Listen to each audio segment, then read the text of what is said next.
Hello అండి. ఎప్పుడో ఉపయోగం లేకుండా శనగ ఇట్లా చేసుకోండి, బాగుంటుంది.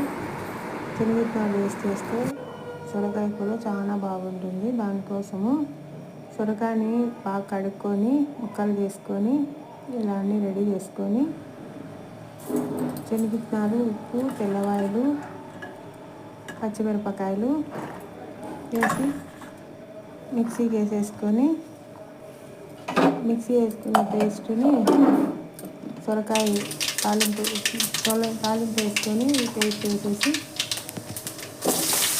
కొద్దిగా వాటర్ వేసి మగ్గిస్తే సొరకాయ కూర చాలా బాగుంటుంది.